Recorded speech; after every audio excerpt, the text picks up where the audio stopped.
साक्षी श्रावण कसबे आपले विचार व्यक्त करते. कार्यक्रमाला सुरुवात झालेली आहे.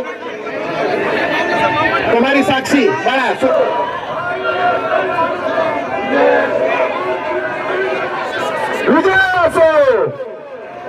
करतो डिटेकच्या डाव्या साईडला न उभारता सर्वांनी समोर येऊन उभं राहायचंय. प्लीज सहकार्याची भावना द्यावा सगळ्यांनी. हा मोर्चा कुठल्या संघटनेचा नाही, हा मराठी मातंग समाजाचा मोर्चा आहे. तर प्रत्येकाने आपापली जबाबदारी पार पाडा. त्यांच्या समोर येऊन बसावे सर्वांनी. हे कळालं तेव्हा उशीर झाला होता, पण आता धाकटा त्याचा हक्क मागतोय.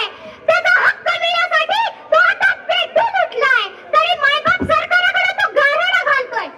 मी इथे उपस्थित सर्व बांधवांना एवढंच सांगेन, नीट ऐका हा.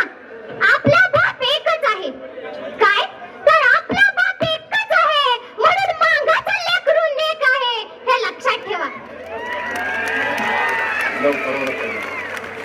आपला बाप एकच आहे म्हणून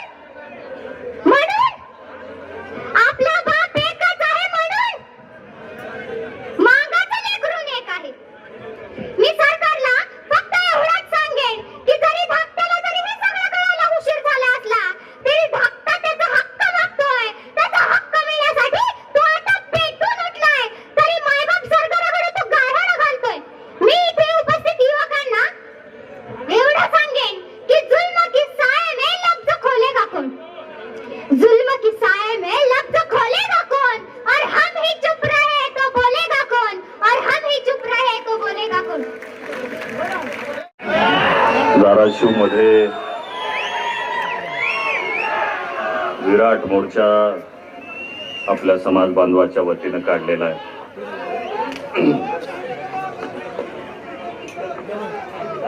महाराष्ट्र बघत आहे.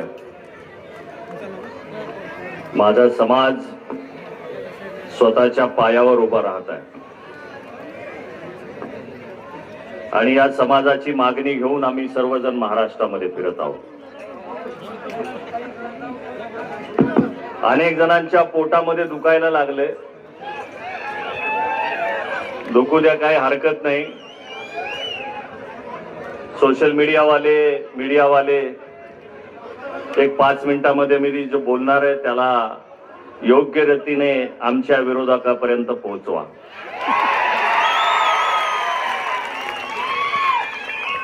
काय झालं, मोर्चाला यायला उशीर आहे, मोर्चा निघायला उशीर आहे म्हणून मी तुळजापूरला गेलो. ऐका 2 मिनिट, 1 मिनिट थांबा जरा. सांग, मोर्चाला निघायला उशीर आहे म्हणून तुळजापूरला गेलो. मला मंदिरांची वास्तुकला शिल्पकला बघण्याची आवड आहे म्हणून मी गेलो. तर जय भवानी मंदिराचं दर्शन घेऊन अलीकडे आलो तर तिथं मला दिसलं मातंगी देवीचं मंदिर. आता मातंगी देवी आहे म्हटल्यानंतर मी जरा उत्सुकतेने मातंगी देवीच्या मंदिरामध्ये गेलो. मंदिर पाहत होतो, मंदिराची वास्तुकला शिल्पकला पाहत होतो. मातंगी देवीच्या मंदिरात गेल्याच्या नंतर त्याचे पुजारी तिथं आले.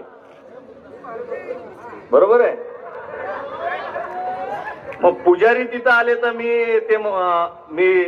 मातंगी देवीचं दर्शन घेतलं. आता त्यांचा मान ठेवला. आता त्या पुजाऱ्यांना मी विचारलं की जसं तुळजाभवानी देवीच्या मंदिराचे पुजारी आहेत तसे तुम्ही पुजारी आहेत. मला वाटलं मी त्यांना विचारलं तर मला अपेक्षा होती आणि उत्सुकता होती म्हणून मी त्यांना विचारलं तुम्ही मातंग समाजाचे का? पुजारी म्हटल्यावर बरोबर आहे, मातंगी देवीचे पुजारी कोण पाहिजे? मातंग समाजाचे. मग मी म्हटलं तुम्ही मातंग समाजाचे का? ते म्हणले नाही, आम्ही जयभीम वाले. आता ते मला ओळखत होते. माझ्यासोबत फोटो वगैरे त्यांनी काढले. आणि मातंगी देवीचे पुजारी बौद्ध बांधव निघाले. आता माझा इथं त्यांना विरोध नाहीये, ती संस्कृती आपली आहे. मातृदेवतेची संस्कृती आपली आहे. डॉक्टर शरद पाटलांचं सध्या मी वाचन करत आहे म्हणून मला हे माहित आहे मातृदेवता वगैरे काय असतात. तर मातंगी देवीचे पुजारी पूर्वाश्रमीचे महार आणि आत्ताचे बौद्ध निघाले आणि मी तिथं विचार केला की आमच्या दोघांचा प्रवास सारखाच आहे. सांस्कृतिक मातृदेवतेचा आमच्या दोन्ही समाजाचा प्रवास हा सारखाच आहे, वेगळा नाहीये. आता मातंगी देवीचे पुजारी जर पूर्वाश्रमीचे महार असतील तर मातंगी देवीचे उपासक त्याची उपासना करणारा पोतराज असतो का नाही पोतराज? मग त्याला मी विचारलं की देवीला पोतराज असतात का? म्हणले हो, दोन्ही समाजाचे पोतराज असतात.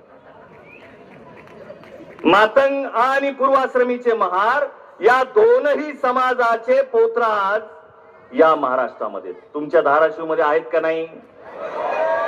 हा धाराशिव जिल्हा हा सांस्कृतिक दृष्ट्या तुळजाभवानीमुळं, येडाईच्या देवीमुळं सांस्कृतिक दृष्ट्या महार आणि मांग यांचं एक केंद्र आहे, धार्मिक केंद्र आहे. बरोबर आहे की नाही?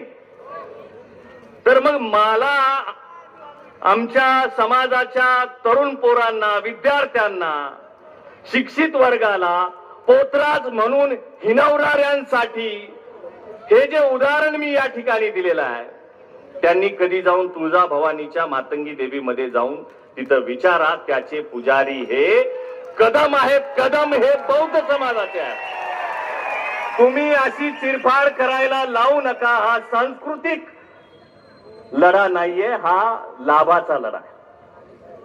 हा लाभाचा लढा आहे, लाभ वंचितांचा लढा आहे. तुम्हीही लाभासाठी लढताय, आम्हीही लाभासाठी लढतोय. याच्यात आपलं सांस्कृतिक नुकसान होऊ शकतं याचं भान सोशल मीडियावर असणाऱ्या दोनही समाजाच्या पोरांना मी या ठिकाणी सांगून इच्छितो. याच्यामध्ये आपलं नुकसान